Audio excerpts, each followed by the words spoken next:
be.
What's going on, everybody? This is Mr. Bolden, and I want to welcome you guys to the 7th episode of Bolden Brass. Let's jump right on into it. Today, we are going to be learning about key signatures, all right? I thought y'all would have caught that in the beginning, but we're going to be learning about key signatures today. So y'all just sit back, relax, and get your learn on. But before we jump right on into it, y'all just remember, hit that like button, hit that subscribe button, hit that notification bell, and if you got some positive things to say, make sure you comment, man. All positive vibes only. Negative vibes will get you blocked, all right? So let's go on ahead without further ado, jump right on into it. Key signature. Now I bet you're wondering, what is a key signature? Well, a key signature is a group of sharps or a group of flats that have been placed on the side of a particular clef. The reason why we have key signatures is to eliminate having to put the accidentals within side of the music unless the song is being changed or is modulating to a different key. When we talk about key signatures, the key signature is meant to also tell the key of a piece. So for instance, we see up here that at the bottom of the particular song that we have mentioned, we have a key signature that is left or on the right side of the treble clef. That alleviates all of the clutter and eliminates all of the clutter of having notes everywhere that have nothing but accidentals all in it, like we see at the top of my board. The purpose of the key signature is to let everybody know that if there's a particular note that is flat, like for instance in this particular example at the bottom, if there's a note that's like say B flat that is flat and we have it mentioned in the key signature, every time a note crosses that B flat line or crosses even a B flat space, we all know that it's going to automatically end up being B flat. Same thing if we had an E flat at the top space, right? Anytime we have a note that passes the E line or the E space or any type of E, whether it be up in the ledger lines, which we're going to learn next time, or even inside of the staff, that lets you know that it's going to always end up being flat. Every time we pass over an E space or an E line, it lets you know it's going to be flat. And that eliminates the example at the top, which is every time we have a note, we have to automatically put flats in it if we want the note to be flat. That's the whole purpose of having key signatures. About key signatures. Today, what we're going to discuss is the order of both the flats and the sharps, as well as the placement of how the flats and the sharps are going to be, of where they're going to get placed at on the staff. Remember, we're putting together a puzzle so that we can become more fluent in reading music. This is just a musical puzzle, all right? And all key signatures are basically the addition to the puzzle, okay? So the one thing I want you guys to remember, number two, is this. Remember that there are 7 sharps and there are 7 flats, right? 7 sharps and 7 flats, okay? And the easiest way to think about this is to remember this. When we're talking about the order of flats, remember this: bead, greatest common factor. I'm gonna say it again. Bead, greatest common factor. B flat, and this is the flats: B flat, E flat, A flat, D flat, G flat, C flat, and F flat. That's basically the same. That's what bead, greatest common factor is, all right? So B flat, E flat, A flat, D flat, G flat, C flat, and F flat. And what's gonna happen is that when we switch over to the sharp signs, all we're gonna do with those flats is basically flip them all around. So all you're doing is saying B, greatest common factor, backwards, right? So instead of saying B, greatest common factor with the sharps, all we're gonna do is say F sharp is the first sharp, C sharp, B sharp, D sharp, A sharp, E sharp, and B sharp. That's the 7 sharps and the 7 flats of the key signature. Now, Mr. Bolden, how are we gonna place this on the staff, right? And how will we be able to understand how it's gonna get placed? How are we gonna understand, the way of the placement and what keys are gonna be flat? If you can remember this order, then I promise you that every time you see a key signature when you're getting ready to play your music, you'll automatically know what notes are gonna be sharp and what notes are gonna be flat, all right? Let's get started. We're gonna start with the sharps first, and I am so sorry. I'm in my lab and it is hot as Hades up in here. So if I'm sweating, that means that it's a whole hot box in my garage. So let's get started with this. So we know that on both the treble clef and bass clef, if there is no key signatures, if there's absolutely no key signature around, no sharps, no flats, then we should understand that the key is gonna automatically end up being C, okay? It's gonna be C. Now, when we talk about the sharps first, in order for us to understand what note is gonna be sharp, like I said, we're looking at our 7 key signatures. So if we see one sharp in the key signature, and we see that sharp right here, what that means is that every time we see a note that passes over this line, which is the F line. If you haven't seen the lines and spaces, then feel free to look at the staff on episode 1 of Bolden Brass, all right? So understand that if there's a sharp that covers that F line, right? If it covers that F line, that means that no matter what happens, whatever note passes over either this F, if there's an F underneath this treble clef or an F above the treble clef, no matter what note passes across those lines or spaces, it's gonna automatically end up being F sharp, okay? The same thing goes for C, all right? So C is the second one, and we're gonna put C right here. That's gonna be C sharp, right? And then the third one is, of course, going to be A sharp. Well, not A sharp, but rather G sharp. So we're gonna put G sharp at this top space right here.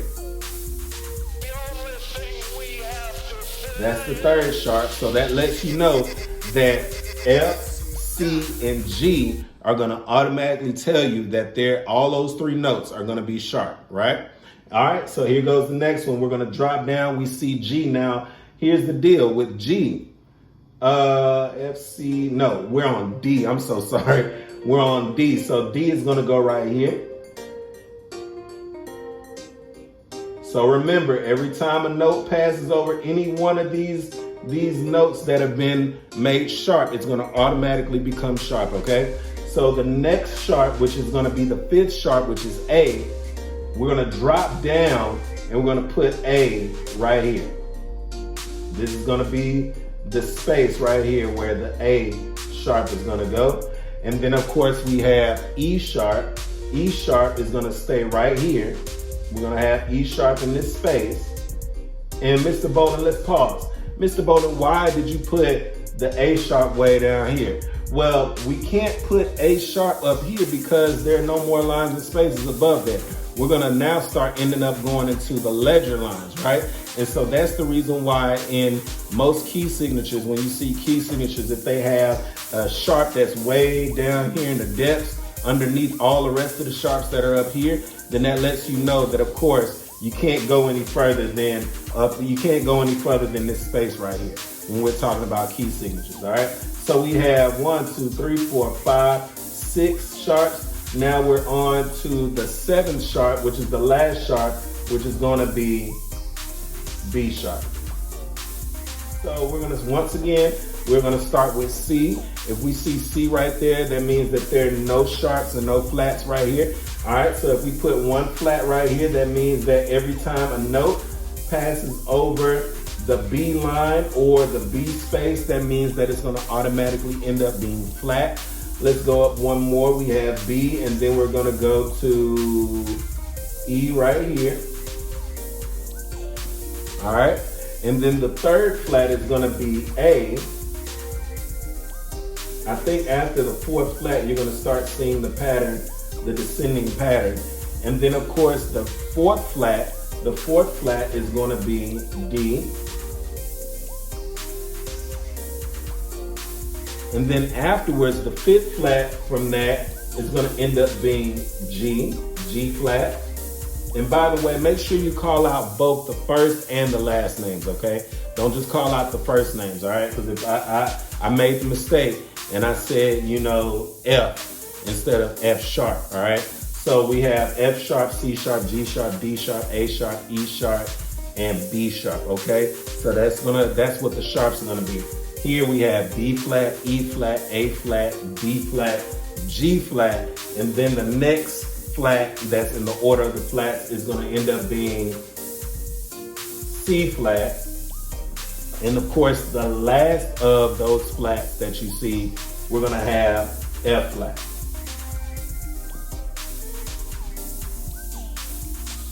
So I want you to take a look at this. Do we see a pattern between the sharps and a pattern between the flats? If you see that one's going upward and the other one's going downward, then you're absolutely correct. So these are the order of the sharps and of the flats. Now, so shout out to Selena, y'all. I just switched my shirt because I'm not gonna lie to you, it was hot as all get out. This lab is just a straight up hot box, right? So I went on ahead and switched my shirt out. Hope y'all like it. Shout out to Selena. All right, so let's go on ahead and get started with understanding the key of a piece, right? The best way to understand the key of a piece, there are 2 types of ways that you can actually understand the key of a piece. And we're gonna learn the way that I love to learn, which is actually by using the circle of fifths, right? So the one thing that I want you to think about is when we're dealing with the circle of fifths, I call this my key clock, but the original name of this is called the circle of fifths, all right? So if I ever in school, if I ever say, hey, we're about to talk about the circle of fifths, then understand that this is actually the key clock that we're gonna actually be mentioning and talking about, all right? Now, when we talk about, the reason why I call it a clock, of course, is because it resembles a clock, right? So you have the 12 o'clock part right here, which is the neutral zone, which is C natural. We have the 6 flats and the 6 sharps right here where everything meets in the middle, 6 and 6, which is the G flat and the F sharp, right? So that's what we talk about when we're dealing with, the clock. And the reason why I say it kind of resembles a clock, because we have the neutral zone and we have the point where they make the transference between sharps and flats, all right? So we're gonna go over this real quick, and we're gonna go over how to understand what the key is in a piece of music. And it's fairly easy, it's really easy. I have it actually labeled. If you wanna use this, and it would behoove of you guys to actually draw this on a sheet of paper and use this as a cheat sheet. For my people that are in my classes, do this because when we start working on music for next year, this is going to actually help you guys to understand the key of a piece of music, and you won't be having to struggle on, what it means to understand the key of music, all right? So this is what you're going to do.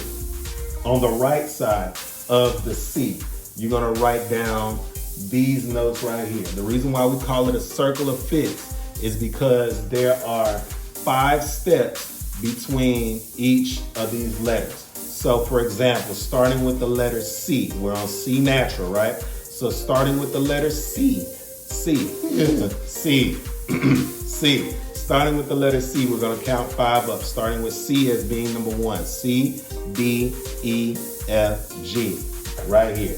G, A, B, C, D, right here. D, E, F, G, A, right there.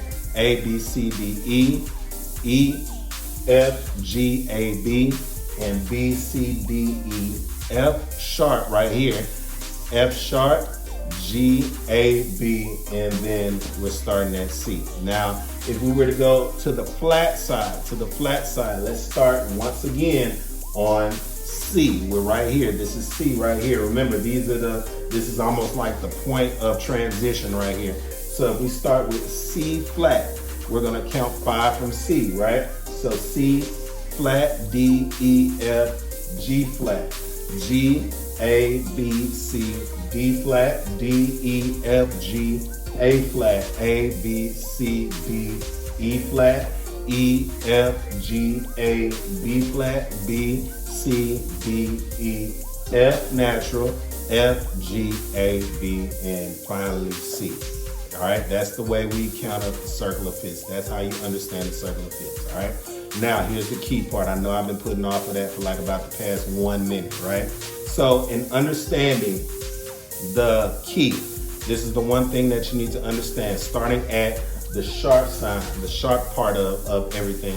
On the right is the sharps, on the left is the flats, right? So if you see 1 sharp, you're gonna be in the key of G. So every time you see 1 sharp, you're gonna think about your puzzle, think about your circle of fifths, and that 1 sharp is gonna put you in the key of G. 2 sharps puts you in the key of D. 3 sharps puts you in the key of A. 4 sharps puts you in the key of E. 5 sharps puts you in the key of B natural, not C flat. We're staying in the sharps now. 6 sharps rather, puts you in the key of F sharp. 7 sharps puts you in the key of C sharp, all right? Now starting with the left side, dealing with the flats. 1 flat puts you in the key of F. 2 flats puts you in the key of B flat. 3 flats puts you in the key of E flat. 4 flats puts you in the key of A flat. 5 flats puts you in the key of B flat. 6 flats puts you in the key of G flat. And lastly, 7 flats puts you in the key of C flat. That's how you understand the keys, all right? So I'm gonna give you about maybe 1 minute to go on ahead and draw this out. You guys draw this out on a sheet of paper to use as your cheat sheet, and then we're gonna start our exam, all right? Here's your 1 minute. Hey Siri, set timer to 1 minute. Thank you.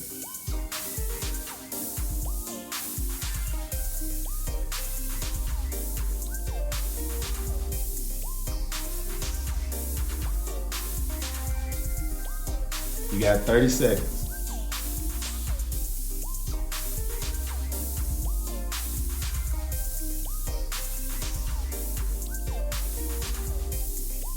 $20 seconds.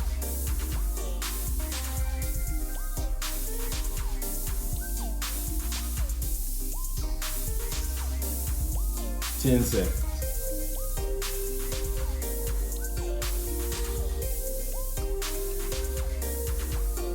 3, 2, 1. Let's start it up.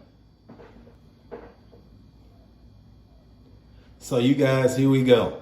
We have 4 different exam questions that we're gonna do, and we're gonna make sure we get them done in under, I hope y'all can see it, under 60 seconds. I think that's 1 minute right there, under 60 seconds, you guys.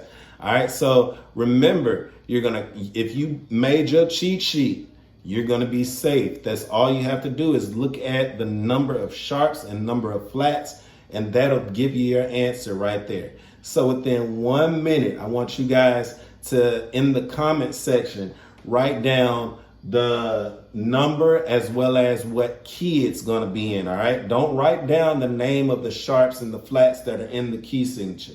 Write down what the actual key is going to be. Okay, and also when we get done, I am not going to give you guys the answer. Whatever you commented, I'm going to go on ahead and score it like that. Okay, you guys. So for those who are in my class, make sure you go on Microsoft Teams. You go on Houston ISD Hub as well as Class Dojo, and you feel free to write down your answers on there, all right? All those who are in my class, go to those platforms. You're going to go to your respective platforms, and you're going to write your name down and write down your answers, all right? And that's how you'll get your grade. But everybody else, man, y'all go on ahead and write down in the comments what you think the answers are, okay? So here we go. 1 minute, 1 minute, 1 minute, and it begins now. Y'all can't see my 1 minute, but you all have 50 minutes left. There we go.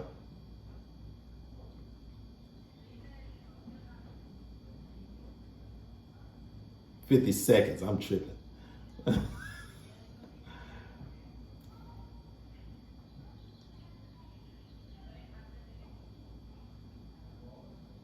You have 30 seconds. Anybody done already?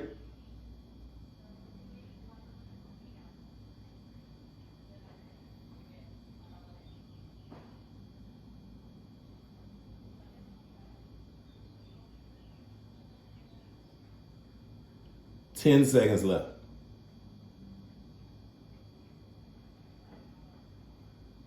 3, 2, 1. So you guys, we have come to the end of this video. Here's a recap of what we've learned today, all right? We learned about key signatures. We learned that key signatures not only tell how many sharps or flats are in a piece of music, but we also learned that key signatures tell the key of a piece of music through what we call the circle of fifths in the music world, all right? We also learned that there are 7 sharps and 7 flats in the key signature. The 7 flats are as follows. We have B flat, E flat, A flat, D flat, G flat, C flat, and F flat, right? And when we talk about the 7 sharps, all we're doing is reversing the 7 flats, and they're going to be as follows. F sharp, C sharp, G sharp, B sharp, E sharp, A sharp, and D sharp. All right? No, that's wrong. F sharp, C sharp, G sharp, D sharp, A sharp, E sharp, and B sharp. That's what it is. So I had to worry about doing it in the reverse. My bad. All right, so those are going to be the 7 flats and the 7 sharps of the key signature, all right? So you guys, we come to the end. If you all enjoyed this video, man, if you had any questions or you had any interest, that anything that had you confused or whatnot prior to this video, and you found an enlightenment with this video, man, first thing I want you to do is please like, please subscribe, please share, please comment, dude. And like I said, all positive vibes only. If you all did the exam, I'll actually come on here again and I'll actually grade the exam for you, tell you where you might have messed up at and where you could work that. And also what I'll do is I'll actually give you some positive feedback and understanding what it means to know the sharps and the flats of the key signature, all right? So once again, make sure you like, subscribe, make sure you share these comments, make sure you comment in the comment section as well, all right? Until we see each other again, y'all have a good weekend. Happy Easter to you guys.